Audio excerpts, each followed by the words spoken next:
The frozen earth erupts in a fountain of dirt and snow as the 155 Michelle detonates 30 meters from Hans Becker's position. His ears ring, a high-pitched whine that drowns out everything except the thunderous roar of American artillery. He presses his face against the frost-covered stones of the farmhouse wall, his breath coming in ragged clouds that freeze instantly in the December air. Fall back to the secondary line." The voice of his company commander barely cuts through the chaos, but Becker doesn't need to hear the words. He can read the situation. The American counterattack has turned their breakthrough into a killing field. Beside him clutches his 98K with hands that shake from more than just the cold. The boy, he's only 19, looks at Becker with eyes that ask the question neither of them wants to voice. Are we going to die here? Another shell screams overhead, this one impacting the stone barn 200 meters to their rear. The structure that was supposed to be their fallback position collapses in on itself, sending up a plume of smoke and pulverized stone. The decision is made for them. "Move," Becker grabs by the shoulder and shoves him toward the tree line. Behind them, the distinctive bark of M1 grows louder. The Americans are advancing fast, capitalizing on their artillery advantage. Becker can hear the crunch of boots on snow, the shouted commands in English, closer than they should be. They make it 15 meters before goes down. The bullet catches him in the right thigh, spinning him around and dropping him face first into the snow. He screams, a raw animal sound that cuts through even the artillery. Becker doesn't think. He drops to his knees and grabs under the arms, trying to drag him toward the trees. "Leave me?" Lass's face is chalk-white, his leg leaving a crimson trail in the snow. Becker ignores him. He's gotten 3 meters when the American voice rings out, sharp and commanding. "Don't move, hands up." He freezes. Slowly he raises his hands, still gripping his coat. When he turns his head, he sees 4 American soldiers emerging from behind a destroyed. Their rifles are trained on him with unwavering steadiness. One of them, a staff sergeant with a face carved from granite, moves forward cautiously. This is it. This is the moment. Everything Becker has heard, everything the propaganda ministry has drilled into every German soldier since 1939, floods his mind in a rush of terror. The Americans are brutal. They execute prisoners. They torture wounded soldiers. The stories are legendary, tales of captured Germans beaten to death, of wounded men left to freeze in the snow, of summary executions in forest clearings. Becker's stomach clenches. He thinks of the pistol in his belt, useless now, but part of him wonders if he should have saved one bullet, for himself, to avoid what's coming. The American sergeant reaches them, his rifle never wavering. His eyes flick from Becker to the screaming, then back again. "You got any other weapons?" Becker doesn't understand the words, but the meaning is clear. He says, his voice barely above a whisper, "My friend." He is. He struggles for the English words, but they won't come. He gestures helplessly at. The sergeant's expression doesn't change. He barks something over his shoulder, and one of the other Americans, younger, with a red cross armband over his sleeve, jogs forward. A medic. Becker watches, uncomprehending, as the medic drops to his knees beside. The young German is still screaming, thrashing in the snow, blood pumping from his leg in rhythmic spurts that paint the white ground red. The medic's hands move with practiced efficiency, cutting away the wool trouser leg, exposing the wound. "Hold him," the medic says to the sergeant, who immediately drops down and pins shoulders. Another American grabs his good leg. Becker stares, his hands still raised, forgotten. The medic works fast, a tourniquet above the wound pulled tight enough to stop the bleeding, sulfa powder dumped into the ragged hole, a pressure bandage wrapped and secured. The whole process takes less than a minute. Screams subside to whimpers. His eyes, glazed with shock, find Becker's face. In them, Becker sees his own confusion reflected back. This isn't what they said would happen. This isn't what was supposed to happen. The sergeant looks up at Becker, his face still expressionless. "Sit down," he says, gesturing with his rifle. "Hands on your head." Becker complies, settling into the bloody snow beside. His mind races, trying to make sense of what he's just witnessed. The medic, an American medic, just saved a German soldier's life. Not interrogated him, not shot him, saved him. More Americans arrive, securing the position. Someone produces a stretcher, olive drab canvas on wooden poles. They lift onto it with surprising gentleness, and two soldiers hoist it between them. The medic walks alongside, one hand on shoulder, talking to him in broken German. "You okay? Bist okay? Hospital soon." Becker watches them carry away toward the American lines, toward what his commanding officers assured him would be torture and death. He watches until they disappear behind the smoke, and then he sits in the snow with his hands on his head, waiting for whatever comes next. The propaganda never mentioned this. The walk to the American lines takes 20 minutes, but to Becker it feels like hours. Two soldiers flank him, their rifles slung but ready. They don't speak to him, don't acknowledge him beyond ensuring he keeps moving. The sounds of battle fade behind them, replaced by the organized chaos of a field headquarters. Radios crackling, engines rumbling, officers shouting coordinates. They pass through a checkpoint where an MP with a clipboard makes notations, then through another line of foxholes where American soldiers watch him with expressions ranging from curiosity to cold hostility. One spits in the snow as Becker passes. Another mutters something that makes his companion laugh, a harsh, ugly sound. This is more like it, Becker thinks.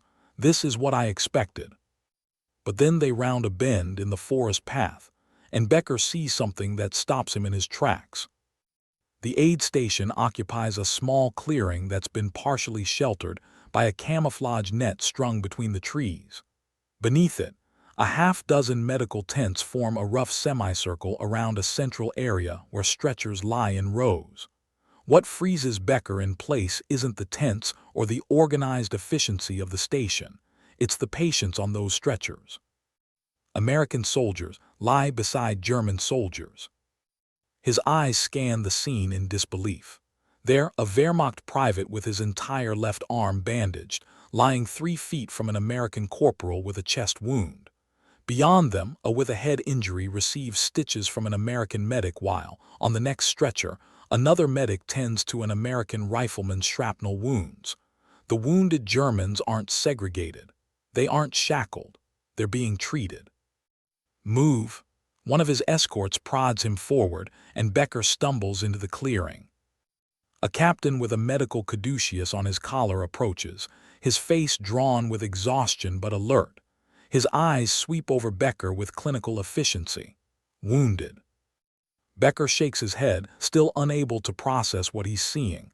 "My friend." He gestures vaguely in the direction they came from. "He's already here." The captain switches smoothly to accented but competent German. Ist, you can see him once we've processed you. Any injuries at all, frostbite, trench foot?" The question is so matter-of-fact, so professional that Becker answers automatically. "No, nothing." "Good, sit there." The captain points to a log near one of the tents. "Someone will bring you coffee and we'll get you registered. Don't try to run, it's 20 below zero and you won't make it a mile." Coffee? The word almost makes Becker laugh. He's a prisoner of war and they're offering him coffee. He sits on the log and watches the aid station operate. A steady stream of stretcher bearers arrives, most carrying Americans but a significant number with Germans. Each time the same process. A triage nurse, a woman, which shocks Becker almost as much as everything else, makes a quick assessment, and the wounded man is directed to a treatment area. No one asks nationality first. No one asks if the screaming man on the stretcher is friend or enemy before they start cutting away uniform and applying pressure to wounds. 15 feet from Becker, a German with a sucking chest wound gasps like a landed fish, his lips turning blue. 2 American medics descend on him immediately. One cuts away his tunic while the other prepares a needle, Plasma, Becker realizes. The kind of plasma that's in desperately short supply in the Wehrmacht, that's reserved for officers and SS. They're giving it to an enlisted man, a German enlisted man.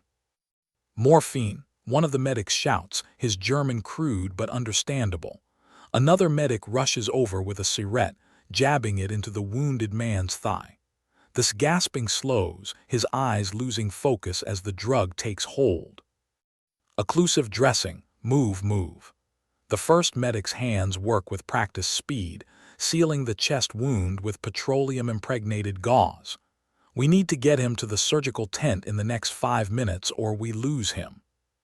They lift the stretcher and run, boots crunching through snow, heading for a larger tent at the far end of the clearing. No hesitation, no debate about whether a German soldier is worth the effort. Becker's throat tightens. He thinks of the aid stations he's seen on the German side, the way wounded Russians are sometimes left in the snow, the way Polish prisoners are treated as an afterthought if they're treated at all. He thinks of the directives that came down from above, the orders about conserving medical supplies for German soldiers first, German soldiers only. A tin cup appears in front of his face. Here. Becker looks up. An American corporal, couldn't be more than 21, holds out the cup. Steam rises from it, carrying the unmistakable scent of real coffee, not the ersatz grain mixture the Wehrmacht has been drinking for 2 years. Real coffee. Becker mumbles, taking the cup. The heat of it burns his frozen fingers, but he doesn't let go. The corporal nods and starts to turn away, then pauses. Your buddy, the one with the leg wound, he's gonna be okay. They got him stabilized. He'll probably lose the leg below the knee, but he'll live. He speaks in English, slowly, and Becker catches enough to understand. Why? The word escapes before Becker can stop it. Why what? Becker gestures at the aid station, at the Germans being treated alongside Americans, at everything that contradicts everything he's been told. His English fails him and he switches to German. Why do you help us? We are the enemy. Your propaganda, our propaganda, it says you hate us, that you kill prisoners. The corporal's expression shifts not to anger but to something like pity. He's quiet for a moment, and when he speaks it's in halting German. We're medics. We help the wounded, all wounded. It's ist das. He searches for the word. The law, Geneva Convention, but also, he shrugs. It's the right thing. You're soldiers. You didn't choose this war. Neither did we. Becker stares at him, the coffee cup warming his hands. Across the clearing he can see now, lying on a stretcher near the surgical tent. An American nurse, another impossibility, is checking his vital signs, adjusting his blankets. She says something to him, and even from here Becker can see a confused nod. Your officers told you we would kill you, didn't they? The corporal's voice is quiet. That we would torture you. Becker nods slowly. Yeah, the corporal's laugh is bitter. Our officers told us the same about you, that you were all fanatical Nazis who would fight to the death, that you'd execute prisoners, that you were barely human. He gestures at the Germans receiving treatment. Looks like both sides were lied to. Before Becker can respond, a shout erupts from the surgical tent. I need 3 units of plasma over here now. He's crashing. The corporal's head snaps around. That's mine.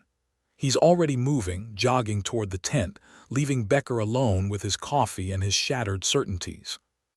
An American lieutenant with a clipboard approaches. Becker hands.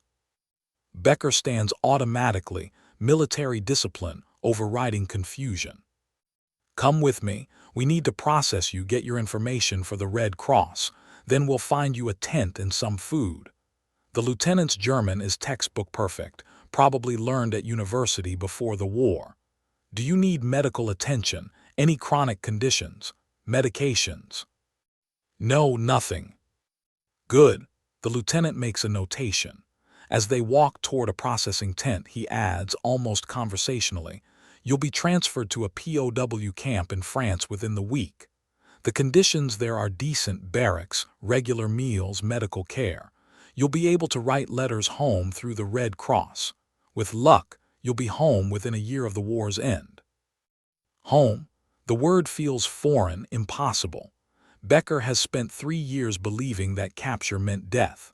The propaganda films, the whispered stories, the directives from Berlin, all of it insisted that the Allies, especially the Americans, were barbarians who showed no mercy.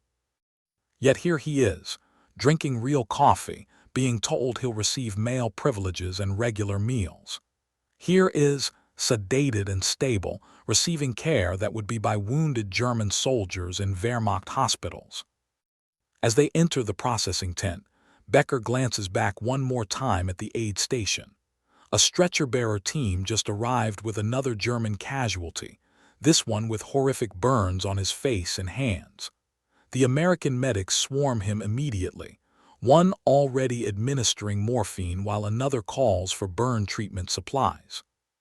Not one of them hesitates. Not one of them questions whether this enemy soldier deserves their help. Becker sits down in the chair the lieutenant indicates, and for the first time since 1939, he allows himself to wonder, what else have they lied to us about? The processing takes 30 minutes. Name, rank, unit, all carefully noted by the American lieutenant on forms that will be filed with the International Red Cross. Becker answers mechanically, his mind still trying to reconcile what he's witnessed with 6 years of indoctrination. When it's finished, the lieutenant hands him off to a sergeant who leads him to a tent at the edge of the clearing. "You'll stay here tonight," the sergeant says in workable German. "Tomorrow, transport to the rear, food in 20 minutes. But Becker doesn't enter the tent. Instead, he finds himself drifting back toward the aid station, drawn by a compulsion he doesn't fully understand. He needs to see more. He needs to confirm that what he witnessed wasn't some fever dream brought on by cold and shock. No one stops him. An MP glances his way, notes his empty hands and passive demeanor, and returns to directing traffic. Becker positions himself near a supply tent where he can observe without interfering. The surgical tent's flaps are tied back despite the cold, allowing a clear view inside. Becker watches as captain. He's learned the name from overheard conversations, works on a German soldier with an abdominal wound. The man is maybe 22, his face gray with shock, his breathing shallow and rapid. BP's dropping 80/40. A nurse calls out readings from a blood pressure cuff, pulse 130 and thready. "More plasma, and get me that OB negative we've been saving."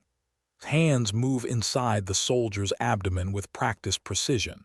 His surgical gown is splattered with blood, some of it American, some German. The distinction seems meaningless here. "Sir, that's our last unit of OB negative." The nurse's voice carries a note of concern. Doesn't look up from his work. "Then we'd better hope we don't get another OB negative casualty tonight. This boy needs it now." Becker watches the rare blood that could save an American life, flow into German veins. The soldier on the table doesn't know how lucky he is. In Wehrmacht field hospitals, blood typing is a luxury. Transfusions are rationed, reserved for the most critical cases, and then only if the recipient is German. Beside the surgical tent, another drama unfolds. An American corporal sits on a stool while a medic removes shrapnel from his shoulder.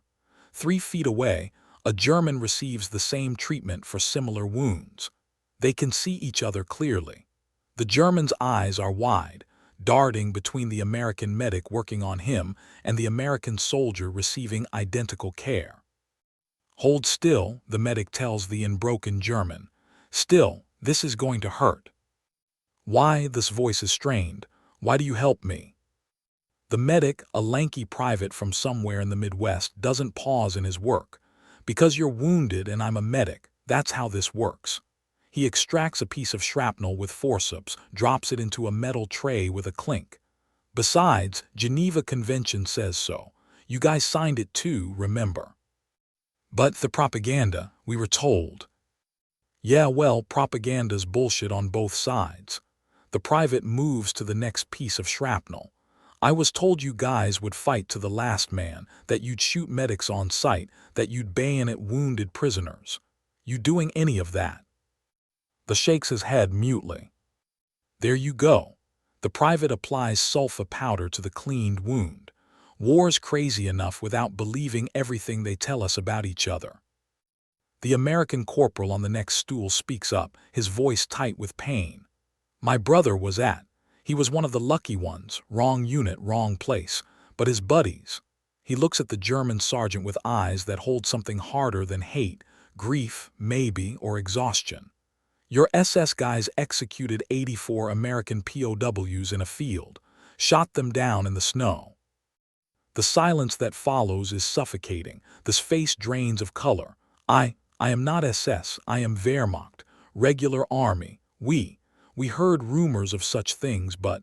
He trails off, seeming to recognize the inadequacy of any defense. "I know," the corporal's voice is flat. "That's why you're getting patched up instead of shot, but don't expect me to be happy about it." The medic finishes bandaging the wounds, then moves to the American corporal. "Both of you, antibiotics, change dressings daily. Report any signs of infection immediately." Becker absorbs this exchange, feeling something shift inside his chest. The Americans aren't blind to German atrocities. They probably know about far worse. Yet they're still treating wounded Germans with professional care. Not because they've forgotten, but because they've chosen mercy over revenge. A commotion near the triage area pulls his attention. A German lieutenant, an officer, has just been brought in unconscious, his leg twisted at an unnatural angle. Compound fracture clearly. The bone has pierced through the skin, white against red. It's a career-ending injury even with the best treatment. Without it, it's death from infection within days. Becker watches to see if the Americans will differentiate between enlisted men and officers. Will they let this one die? This representative of the officer corps that led Germany into this war. Captain emerges from the surgical tent, wiping blood from his hands. He takes one look at the lieutenant and kneels beside the stretcher. Compound femoral fracture. How long has he been out? Found him about 30 minutes ago in a shell crater, the stretcher bearer reports. Looks like he's been there for hours, probably since the initial bombardment. Checks the lieutenant's pulse, his pupils. He's hypothermic and going into shock. We need to warm him up before we can set this, or we'll lose him on the table. He looks up at the nearest nurse. Hot blankets, heated saline IV, and get him into the surgical tent. We'll need to debride the wound, set the bone, and pray we can save the leg. "Sir, he's an officer," someone says. Becker can't tell if it's a statement or a question. And his voice is sharp.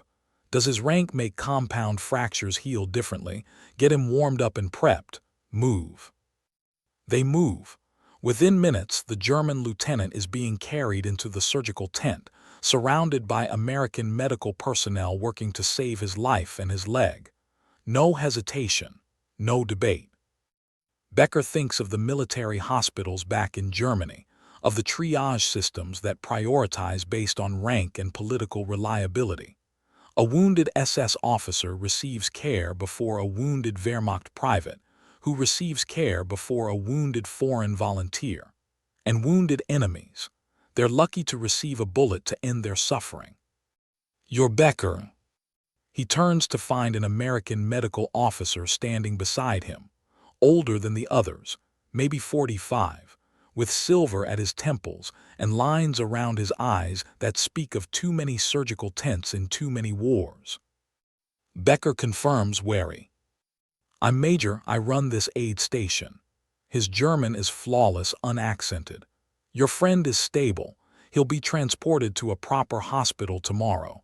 The leg's badly damaged, but we've stopped the bleeding and there's no sign of infection yet. If he's lucky, he'll keep it." "Thank you." The words feel inadequate, but Becker doesn't know what else to say. Studies him for a moment. "You're wondering why." It's not a question, but Becker nods anyway. "Walk with me." Gestures toward the perimeter of the camp, away from the organized chaos of the aid station. Becker hesitates. Is this allowed? But the MP on duty just waves them through. They walk in silence for a minute, their boots crunching through the snow. Finally speaks. I was a surgeon in Chicago before the war. Cook County Hospital. You know what that is? Becker shakes his head. Charity hospital. We treated everyone who came through the doors, rich, poor, black, white, citizen, immigrant, didn't matter. If you were bleeding, we stopped the bleeding. That was the job. He pauses, watching the sun sink toward the horizon, turning the snow orange and gold. When I joined the Army Medical Corps, I took an oath. Same oath every medic and surgeon here took. First, do no harm. It doesn't say first, do no harm to Americans. It says first, do no harm. But we are the enemy, Becker says quietly. We invaded countries, killed civilians, my country. He struggles with the admission. My country has done terrible things. Yes, this agreement is immediate and unflinching. Your government has committed atrocities.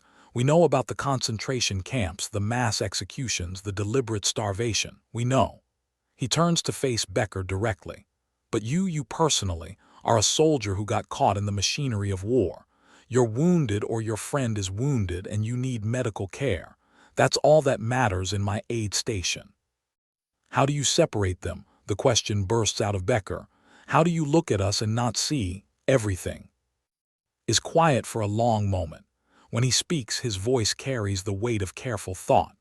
I don't separate them. I hold both truths at once, that your government is monstrous and that you're a human being who deserves medical care. It's not easy. Some of my medics struggle with it.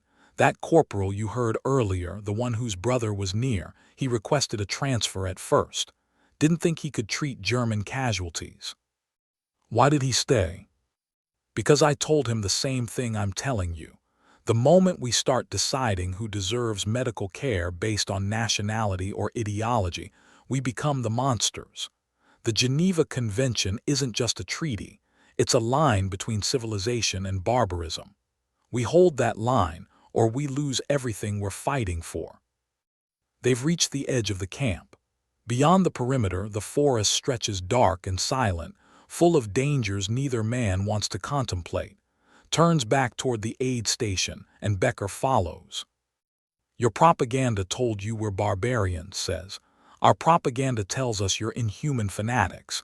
Maybe some soldiers on both sides fit those descriptions. But in my experience, most of you are just scared kids who want to go home, same as us. He glances at Becker. The difference is, we remember that even when you're the enemy. Back at the aid station, the work continues. An American with a head wound. A German with frostbite so severe he'll lose all 10 toes. Another American with a gut shot. Another German with shrapnel in his chest. They flow through the triage system without distinction, each one receiving the care he needs, each one treated as a human being first and a soldier second. Becker watches until full dark, until someone finally insists he needs to eat and rest. But even as he forces down hot soup and crawls into a sleeping bag in the prisoner tent, his mind keeps returning to the aid station, to Captain saving a German officer's leg, to the nurse checking on with the same attentiveness she showed American casualties, to Major's words, we hold that line or we lose everything we're fighting for. In the tent around him, other German prisoners whisper in the darkness. Some are cynical, convinced this is elaborate psychological warfare. Others are simply confused, unable to reconcile their experience with their expectations. But Becker says nothing. He lies in the darkness and wonders how many other lies he's been told, how many other certainties will crumble before this war is done. Outside, the aid station never sleeps. The wounded keep coming and the American medics keep saving them, all of them, without exception. In the depths of winter, in the middle of a brutal war, someone decided that mercy matters more than revenge. Becker falls asleep thinking about that, about what it means, about what it changes. Morning comes with the metallic clatter of mess kits and the smell of coffee, real coffee, not the acorn substitute Becker has been drinking for 2 years. He emerges from the prisoner tent to find a line forming outside a field kitchen. Germans and Americans stand in separate queues, but they're eating the same food, served from the same pots. Becker joins the line behind 3 other German prisoners. The man directly in front of him is older, maybe 35, with the weathered face of a career soldier. His uniform bears the insignia of the 12th Division. "They feed us the same rations as their own men," the older soldier mutters, more to himself than anyone else. "I've been watching, same portions, same quality." "It's a trick," says another prisoner, younger, with the pale face of someone who joined up in the last desperate months. "They're fattening us up, keeping us healthy so we can be interrogated properly." The older soldier snorts. "You think they need to feed us bacon and eggs to ask questions? Use your head, boy." Becker receives his breakfast, powdered eggs reconstituted into something almost palatable, 2 strips of bacon, bread with actual butter, and coffee. He finds a spot on a log and eats slowly, savoring each bite. Around him, the camp continues its morning routine. American soldiers prepare for the day's operations. Medical personnel change shifts at the aid station, and German prisoners eat breakfast, bewildered by their treatment. Becker. He looks up to find being helped toward him by an American medic. His friend's face is still pale, but his eyes are clear. His leg is immobilized in a splint and wrapped in clean white bandages. He moves awkwardly on improvised crutches. "They said I could walk around a bit," says as he settles beside Becker on the log. "Build strength before the transport tomorrow." The American medic, the same corporal from yesterday, checks bandages with practiced efficiency. "Keep weight off it.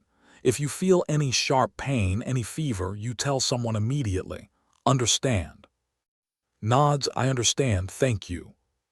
The corporal nods and moves on to check other patients, watches him go, then turns to Becker with an expression of profound confusion. "Hans, what is this? Who are these people?" "Americans," Becker says dryly. "I know they're Americans, but," struggles for words. "Do you remember the films they showed us? The lectures about Allied brutality, the stories about what happened to prisoners?" Becker remembers. Every German soldier remembers. The propaganda was relentless, especially after 1943 when the tide began to turn. Weekly newsreels showing supposed evidence of American and British atrocities. Lectures from political officers about the fate awaiting any German who surrendered. Whispered stories that spread through the ranks.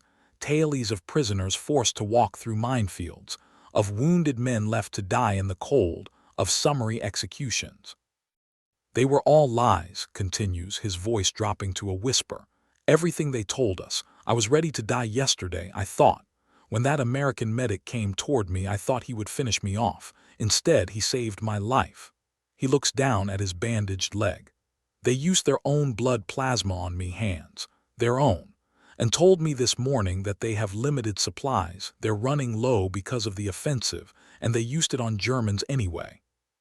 Before Becker can respond, a new prisoner is escorted into the compound, a young and arrogant despite his capture. His uniform is cleaner than most, marking him as someone who's spent more time behind desks than in foxholes. He spots the group of prisoners and makes his way over, his expression haughty. "Who's in command here?" he demands, looking around the group. The older gives him a flat look. "The Americans, obviously." "I mean among us, among proper German soldiers." The eyes sweep dismissively over the enlisted men. "There must be order, discipline. We can't simply sit here eating their food like prisoners of war." This tone is dangerous. "That's what we are, in case you hadn't noticed."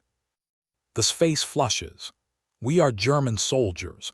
We must maintain our dignity, our resistance. Accepting their charity, eating their food, it's collaboration.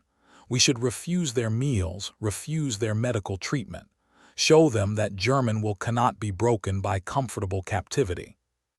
A silence falls over the group. Becker exchanges a glance with who looks like he might be sick. "You want to refuse medical treatment?" The stand slowly, and despite this rank, the younger officer takes an involuntary step back. "You see that tent over there, the one with the red cross? There are 6 Germans in there right now receiving surgery. One of them, from the 277th, would have died from his wounds by now if the American surgeon hadn't operated through the night to save him. You want to tell him he should have refused treatment, that he should have died for German dignity. That's not what I... And this boy here, the points at, shot in the leg. The Americans gave him plasma, bandaged him up, gave him morphine for the pain. You think he should have refused, should have let himself bleed out in the snow to prove German superiority.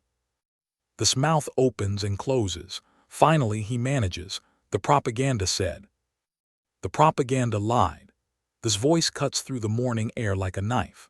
About this, about a lot of things, maybe about everything. I've been a soldier for 15 years. I've fought in Poland, France, Russia. I've seen what our side does to prisoners when we think no one's watching. I've seen how we treat Russian POWs, how we treat civilians in occupied territories. He pauses, his face hard. These Americans, they're treating us better than we treat each other. Better than I've seen our officers treat our own wounded when supplies run short. The looks around the group, searching for support. He finds none. Even the younger prisoners, the ones who might have clung to their indoctrination, won't meet his eyes. You're all defeatists, the says weakly, collaborators. No, his voice is quiet but firm. We're just soldiers who aren't dead yet, thanks to the people you want us to despise. The stalks off toward the far end of the compound. No one follows him. The settles back onto his log with a heavy sigh. I joined the Wehrmacht in 1929, he says to no one in particular.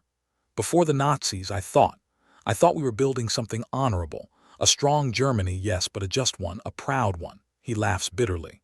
Somewhere along the way it became something else, something I didn't recognize, but by then what could you do? Desert. They'd hang you, refuse orders, they'd shoot you. So you kept your head down and followed orders and told yourself you were just doing your duty.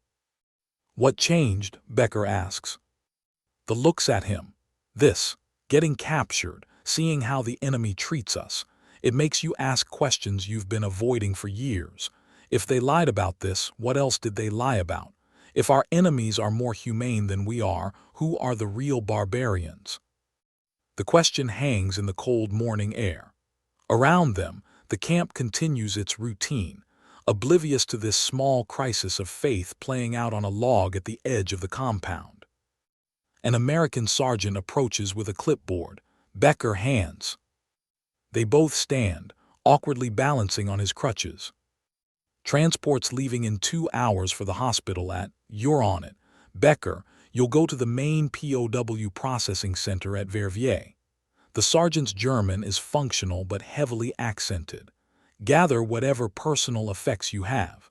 Breakfast first, then formation by the trucks. After the sergeant leaves, turns to Becker. His eyes are wet.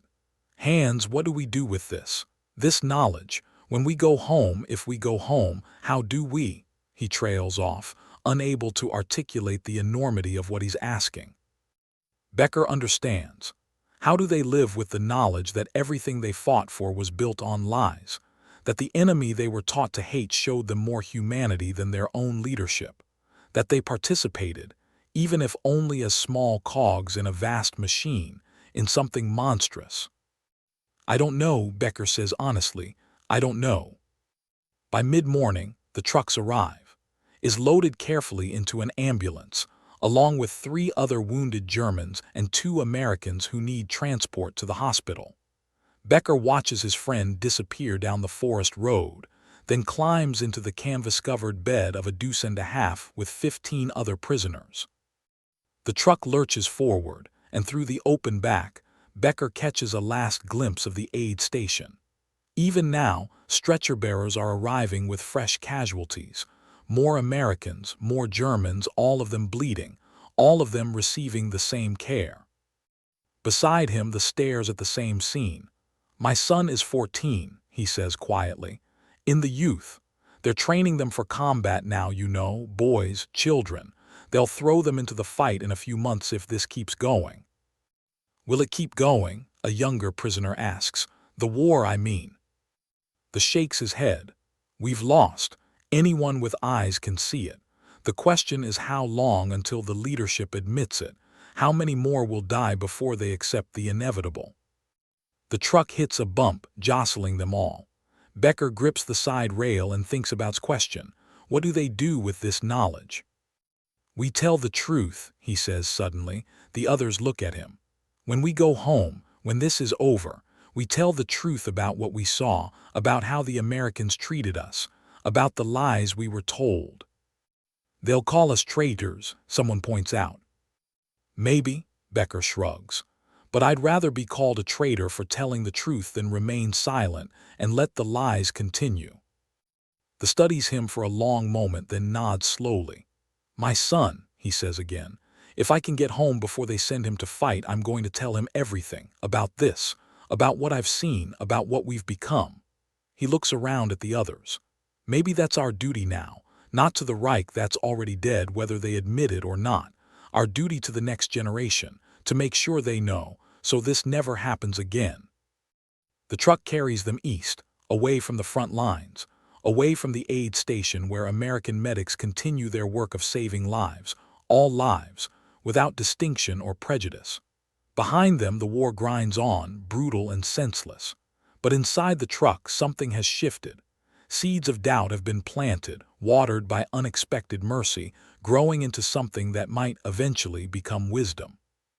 Becker closes his eyes and tries to reconcile 6 years of propaganda with 24 hours of reality. It's not easy. It won't be easy. But for the first time since he put on a uniform, he feels like he's seeing clearly. The truth he's discovering is more complicated than he was led to believe. But it's also simpler. In the end, there are only human beings, capable of both cruelty and compassion, capable of following orders or choosing mercy. The Americans in that aid station chose mercy. And that choice, Becker realizes, might be the most powerful weapon of all.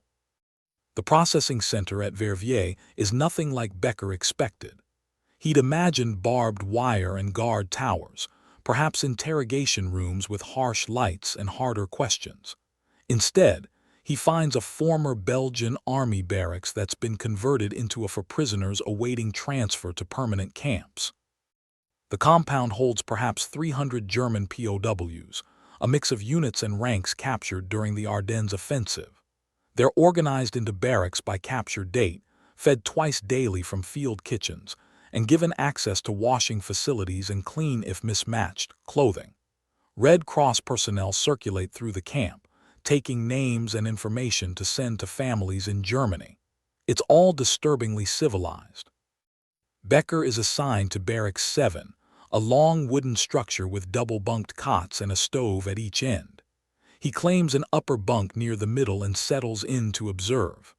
Around him, conversations swirl, men comparing capture stories, speculating about the war's progress, debating what will happen to them. They say the permanent camps have libraries. A from the 9th Panzer Division tells the group around the stove. Books in German, recreation areas. Some even have classes, English lessons, vocational training. Propaganda, someone mutters.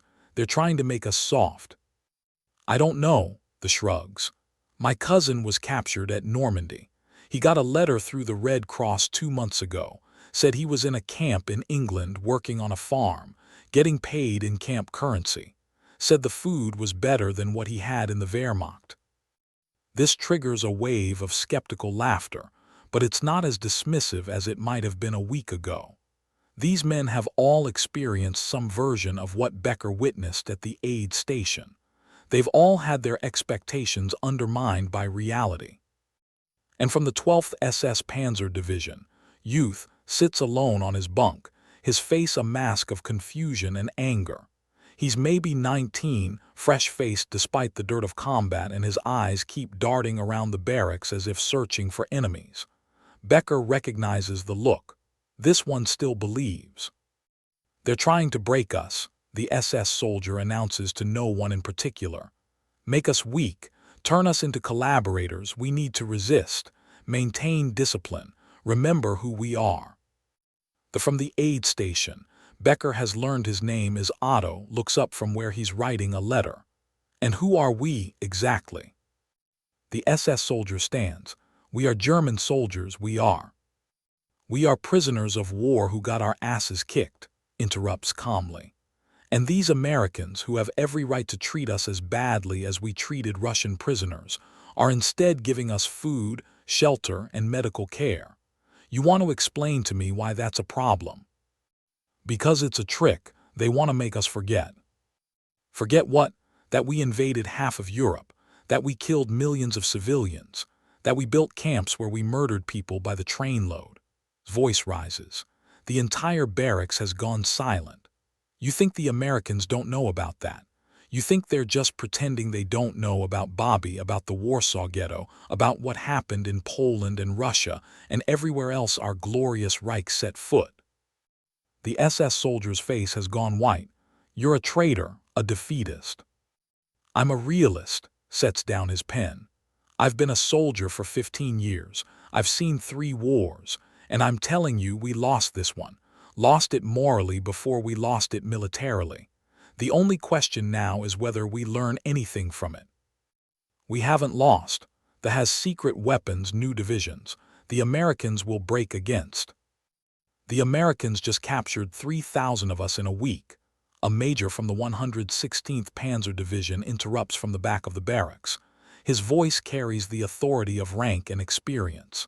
"They have air superiority, material superiority, and they're not running out of fuel or ammunition like we are. It's over. The sooner you accept that, the better." The SS soldier looks around the barracks, searching for support. He finds none. Even the true believers are starting to doubt, their certainty eroded by hunger, cold, and the undeniable evidence of Germany's collapsing fronts. "You're all traitors," the SS soldier says, but his voice lacks conviction. He sits back down on his bunk, staring at his hands. Into the uneasy silence, a new voice speaks up, and with a thick Bavarian accent. "I was at the aid station for 2 days, shrapnel in my back. You know what I saw? An American surgeon operated on a SS, one of yours." He nods toward the youth soldier. This officer, he'd been screaming about Jewish Bolshevik conspiracies when they brought him in, really laying it on thick. The American surgeon, Jewish name or something, he just nodded and said, "Let's get you fixed up." Operated for 6 hours. Saved the man's life. "Why?" someone asks. "That's what I asked the nurse afterward. You know what she said? She said, because that's what we do. We save lives, all lives." The shakes his head. "Though when he woke up and found out a Jewish surgeon saved him, I never saw a man look so confused." Laughter ripples through the barracks, but it's complicated laughter, tinged with embarrassment and recognition. These men are beginning to understand the magnitude of the lies they've been told, the depth of the chasm between Nazi ideology and reality. Over the following days, stories accumulate like snow. Each new arrival brings fresh accounts from the front, from aid stations, from the moment of capture. The stories vary in detail but share common themes. American soldiers who could have killed surrendering Germans but didn't. Medics who treated enemy wounded with the same care as their own. Interrogators who asked questions but didn't torture. Guards who were firm but not cruel.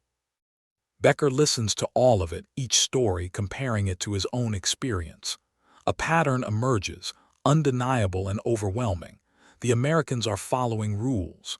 The Geneva Convention isn't just propaganda. It's an actual system they actually follow. And that adherence to rules, to law, to the basic principles of humanity, even in warfare, it's more devastating to German morale than any weapon could be.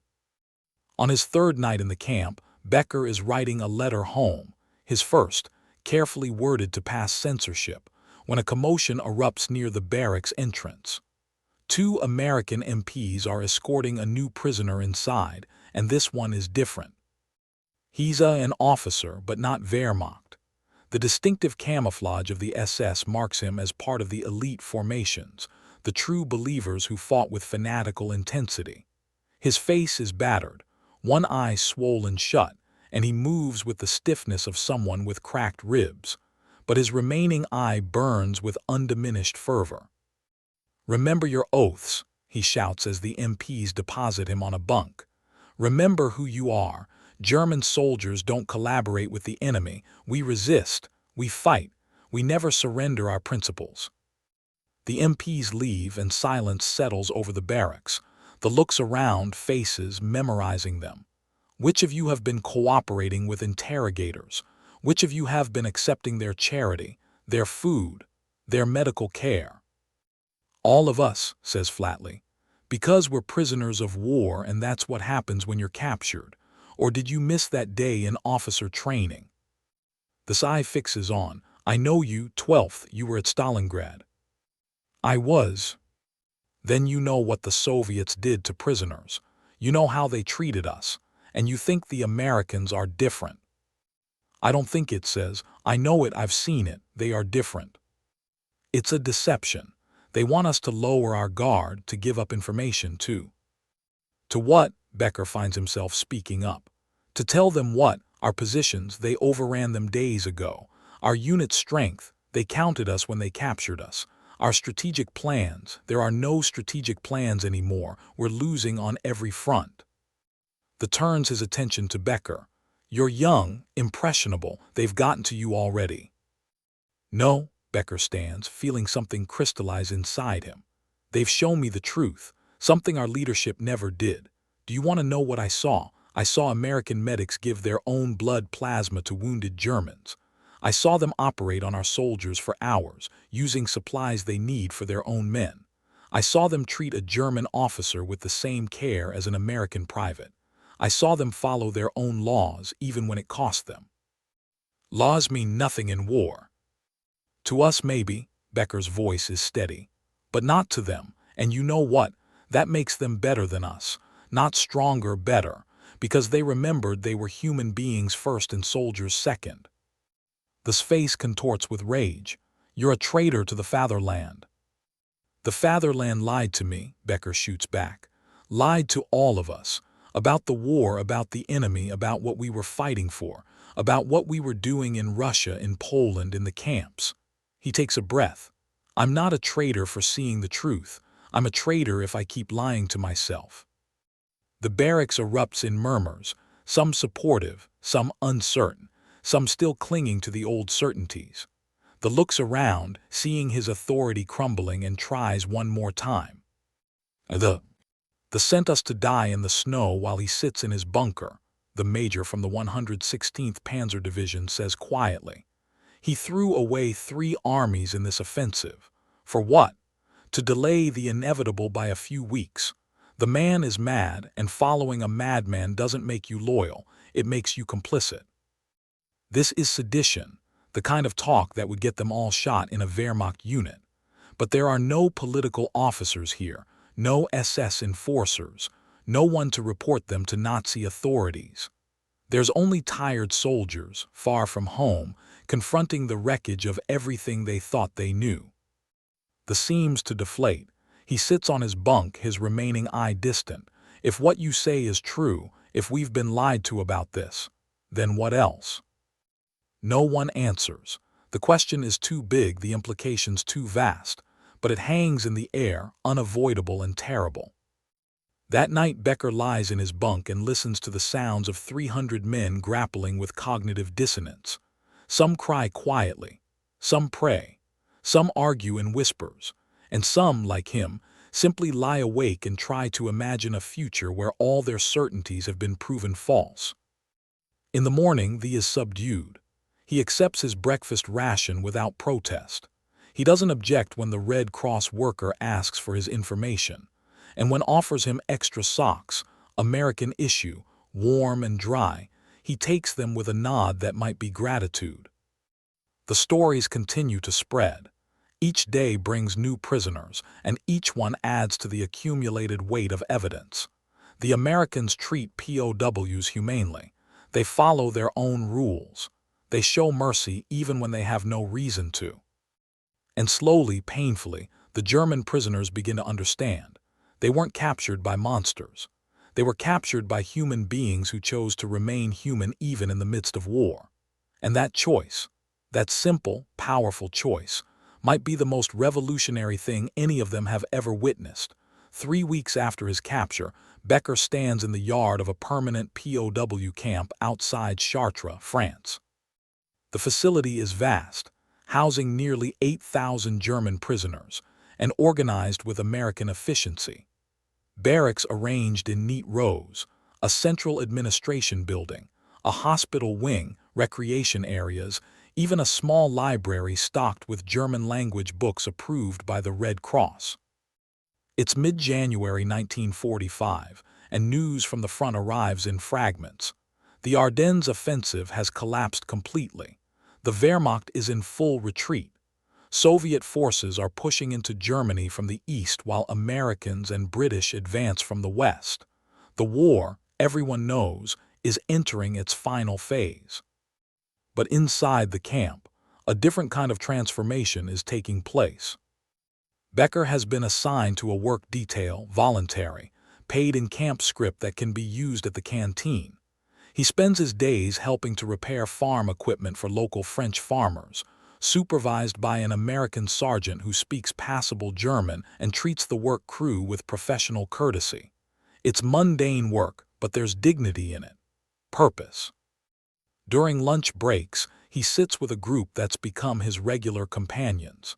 Is there, along with the from Bavaria, his name is, and a young named Martin who was captured near Bastogne. They've formed something like a friendship, bound by shared experience and the strange limbo of captivity. Letter from my wife arrived yesterday, says, carefully unfolding the thin paper. Red Cross mail is the only connection to home, and each letter is treasured. She says the city is being bombed almost nightly now. No food, no heat. She's trying to get the children evacuated to her sister's farm in Bavaria, but the trains aren't running reliably. My family is in Dresden, says quietly. I haven't heard from them in 2 months. They fall silent. Dresden will be destroyed by firebombing in less than a month, though none of them know this yet. What they do know is that their families are suffering while they sit in relative safety, fed and sheltered by the enemy. Sometimes I feel guilty, Martin says. We have enough to eat, we're warm, we're safe, and back home. I know, says, but guilt doesn't help them. What helps them is us staying alive, staying healthy, so we can go home when this is over and help rebuild. If there's anything left to rebuild, mutters. An American chaplain father, an Irish Catholic from Boston, approaches their group. He's become a regular presence in the camp, offering services for the Catholics, counseling for anyone who asks, and a peculiar kind of pastoral care that doesn't proselytize but simply listens. Mind if I join you? He asks in accented German. Gestures to the bench, please. Father sits with a slight groan. He's in his 50s, round-faced and gentle with eyes that have seen too much suffering. I wanted to let you know we're organizing educational classes. English language instruction, basic mathematics, some history and literature courses. All voluntary, of course, but I thought you might be interested. Why, Martin asks bluntly, why educate enemy prisoners? The chaplain considers the question seriously. Because you won't be enemy prisoners forever. Someday, maybe this year, maybe next, you'll go home. And when you do, you'll be rebuilding a nation. We want you to have the tools to rebuild it better than it was. You mean rebuild it the American way, says, not quite accusatory but not accepting either. I mean rebuild it as a democracy, Father corrects gently. With respect for human rights, rule of law, freedom of conscience. Not the American way specifically, the democratic way. The British, the French, the Swiss, the Norwegians before the occupation. They all have slightly different systems, but they share core principles. Principles your country abandoned in 1933. Becker finds himself speaking up. I was 10 years old in 1933. I don't remember Germany before the Nazis. None of us do. He gestures at Martin, and this is all we've known. How do we rebuild something we never experienced? That's exactly why we're offering these classes, the chaplain says. To show you what's possible, to give you alternatives to the only system you've known. He pauses, then adds, I was in Germany in 1936 for the Olympics. I saw what your country was becoming and it broke my heart. Because I'd been there before the Nazis too in 1928 studying theology at Heidelberg. And that Germany, it was extraordinary. Centers of learning, culture, scientific achievement. Poets and philosophers, composers and engineers. That Germany is still there, underneath the poison. It can be recovered. Can it? His voice is bleak. After everything we've done, after the camps, the murders, the invasions, the world will never forgive us. Father is quiet for a long moment. When he speaks, his voice is careful. Forgiveness is complicated. The Jewish people, the Poles, the Russians, they have every right to hate Germany for generations. Justice must be served. War criminals must face trial. The full truth of what happened must be documented and acknowledged. He looks at each of them in turn. But that doesn't mean every German is beyond redemption. Individuals can change, can choose to be better than what they were taught, can help build something new from the ashes of what was destroyed. Is that what this is about? Martin asks. The medical care, the education, the relatively decent treatment. You're trying to convert us, make us into good little Democrats. We're treating you humanely because it's the right thing to do, the chaplain says firmly. Full stop. That's not conditional on you changing your beliefs or adopting our system. Your treatment as POWs is governed by the Geneva Convention, which your country also signed. We're simply honoring our commitments. He pauses. But yes, we also hope that humane treatment might open your minds to different ways of thinking. That seeing how a democratic society operates, even in wartime, might show you there are alternatives to totalitarianism. Laughs bitterly. Democratic society, you mean the country that segregates Negroes, that put Japanese Americans in camps, that's your model democracy. No, Father says, surprising them with his agreement. Those are America's sins and we will answer for them. Democracy isn't perfect, no human system is, but it has mechanisms for self-correction, for change, for recognizing mistakes and making amends. Your system had no such mechanisms. Dissent was treason. Questions were treachery. There was only obedience or death. Becker thinks about this. He thinks about the propaganda that flowed endlessly from Berlin, always certain, always absolute, always demanding complete loyalty. He thinks about the questions he learned not to ask, the doubts he learned to suppress, the moral compromises that became easier each time until he couldn't remember what it felt like to have moral clarity. The classes, he says slowly, they're really voluntary, no pressure, no consequences for not attending. Completely voluntary, Father confirms. Some prisoners attend eagerly, some refuse on principle, most fall somewhere in between, curious but cautious.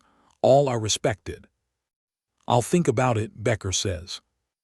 Over the following weeks, he does more than think.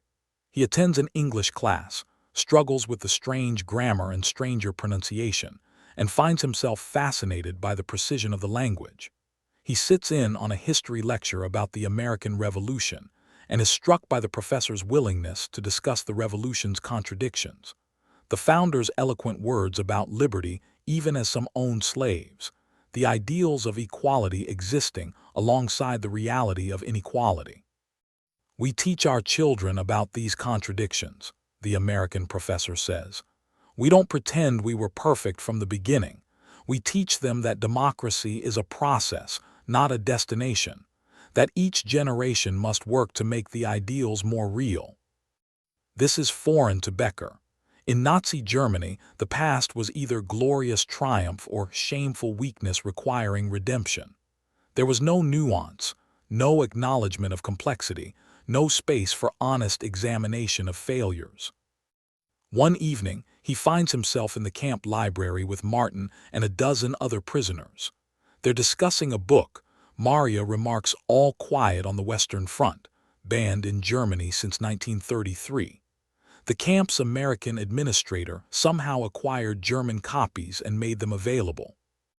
My grandfather fought in that war, Martin says quietly. He never talked about it, but sometimes late at night I'd hear him crying in his sleep. Now I understand why. The Nazis called this book defeatist propaganda, another prisoner says. Banned it, burned it, but it's just true. It's what war actually is, mud and death and pointless waste. Not pointless, says. Everyone turns to look at him. The First War had a point: nations fighting over power and territory, the usual reasons men fight wars. Evil reasons, maybe, but comprehensible ones. This war, he trails off, struggling for words.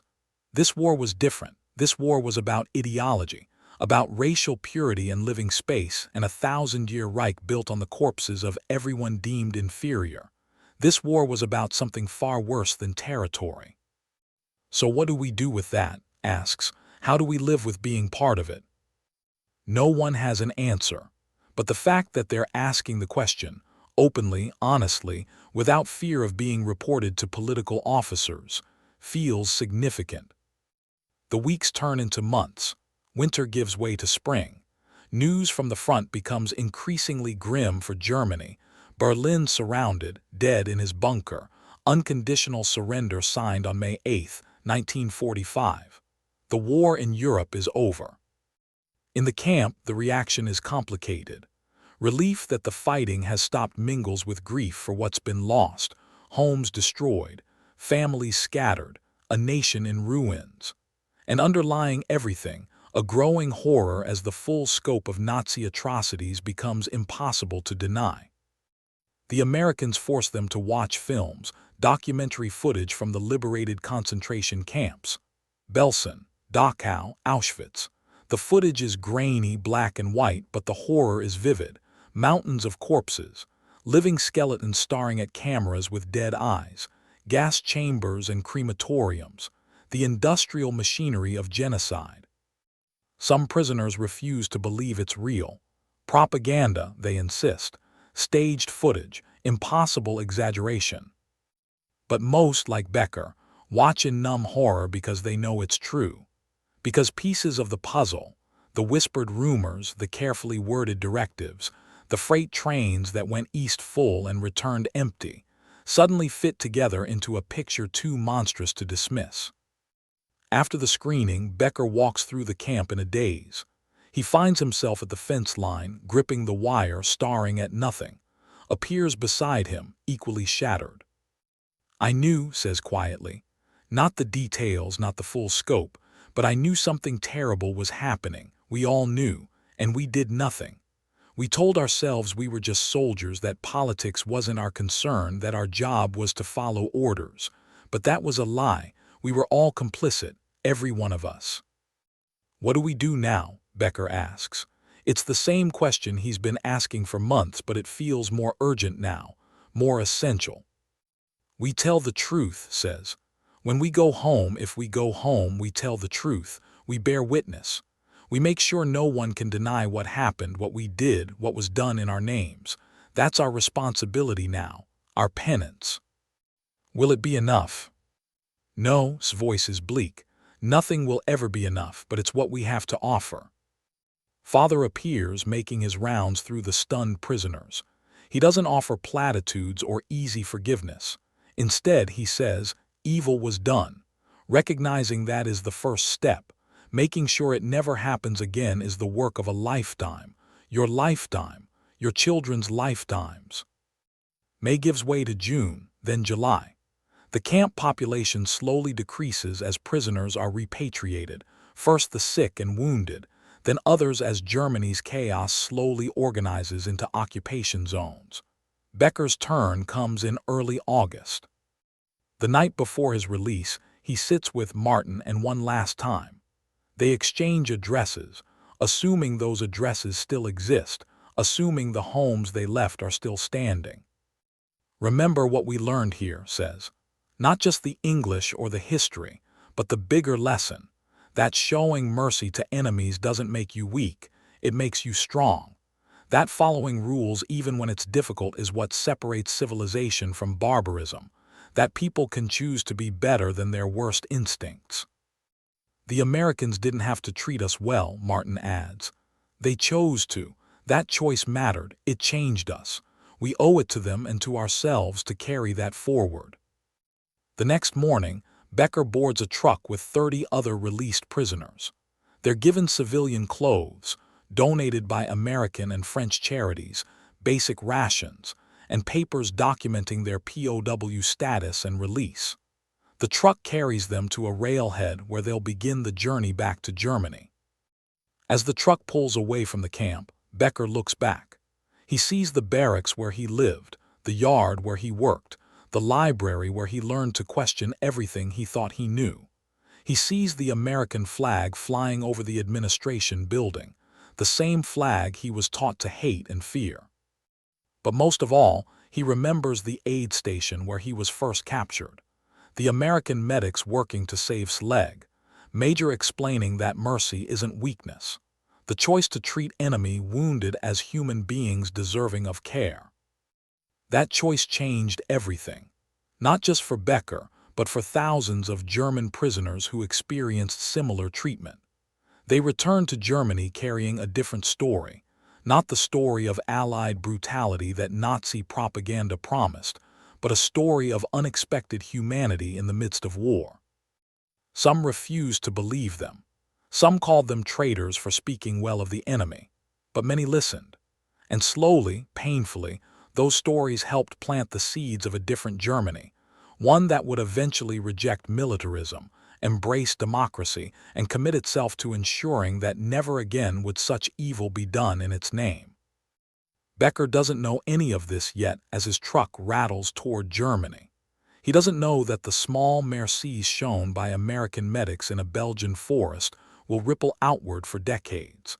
He doesn't know that the example of enemies choosing humanity over hatred will help shape the reconstruction of an entire nation.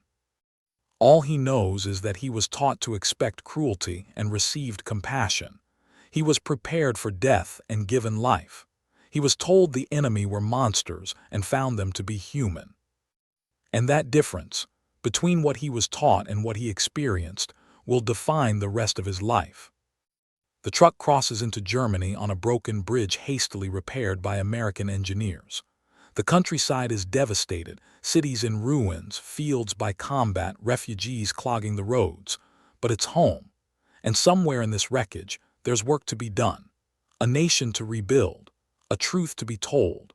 A choice to be made over and over again between the easy path of denial and the harder path of acknowledgement and change. Becker chose his path in a Belgian aid station, watching American medics save his friend's life. Now he has to walk it. Through rubble and ruin, through denial and anger, through the long, difficult work of reconstruction, not just of buildings and roads, but of hearts and minds and moral clarity. The German POWs who couldn't believe how well Americans treated wounded enemy soldiers became, in time, witnesses to a different way of being. Living proof that even in war, even between enemies, humanity can prevail. That mercy is not weakness but strength. That the choice to remain human, even when others become monstrous, is the most powerful choice of all. That lesson, learned in aid stations and POW camps across Europe, would help shape the second half of the 20th century. Because the men who learned it carried it home, taught it to their children, and built a new Germany on its foundation. A Germany that would become one of America's closest allies, a champion of human rights, and a nation committed to ensuring that never again would the world see such evil rise from its soil. All of this began with a simple choice: to treat wounded enemies as human beings deserving of care. That choice, made by thousands of American medics, doctors, and nurses in countless aid stations and field hospitals, saved more than lives. It saved souls. And it proved that even in the darkest moments of human history, the light of compassion can still shine through. And